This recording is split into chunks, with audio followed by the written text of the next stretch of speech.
The story of the Alchemist by Paulo Coelho takes place long ago in Andalusia, a region in Spain, where a young shepherd named Santiago tends his flock of sheep.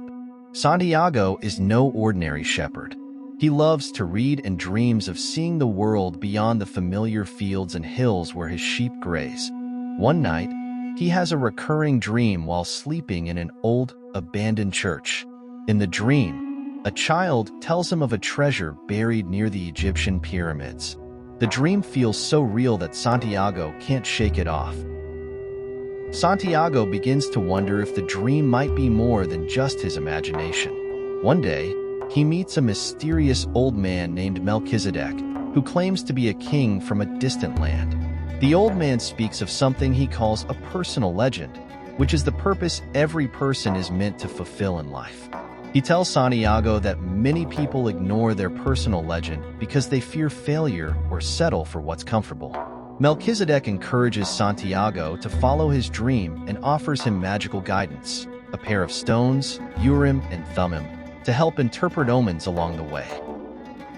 Inspired but uncertain, Santiago decides to sell his flock and use the money to begin his journey.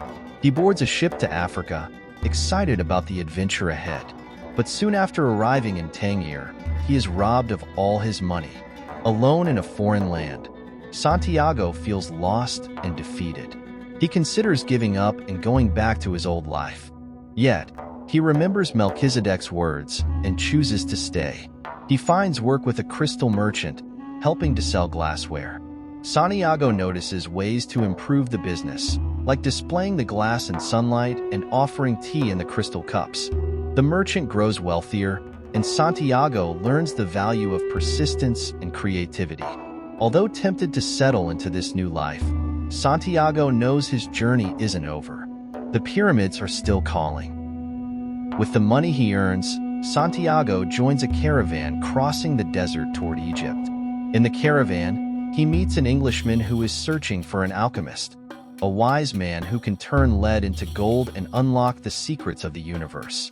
The Englishman is obsessed with books and speaks of the language of the world, a universal connection that binds everything together. Santiago is intrigued, but he prefers to learn by observing the desert and listening to its silence. As the caravan moves deeper into the desert, Santiago begins to see signs and omens. He realizes that the desert is alive and speaking to him in its own way.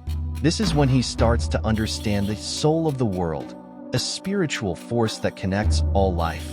Along the way, the caravan stops at an oasis, where Santiago meets Fatima, a beautiful woman who steals his heart. Santiago feels torn. He wants to stay with Fatima, but she encourages him to continue his journey, saying that true love never stands in the way of a person's dreams. At the oasis, Santiago has a vision of an army attacking. He warns the tribal leaders, who take his predictions seriously and prepare for the assault. When the vision comes true, Santiago is hailed as a seer.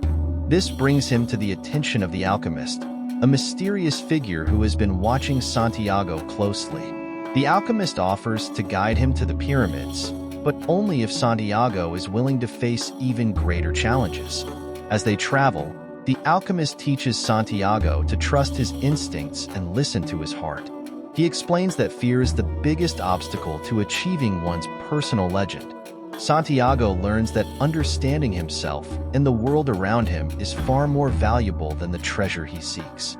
When they are captured by a group of soldiers, the alchemist convinces their captors to release them by claiming that Santiago can transform himself into the wind. Though terrified, Santiago meditates and connects with the desert, the wind, and the sun. To his astonishment, he succeeds, demonstrating the power of unity with the universe.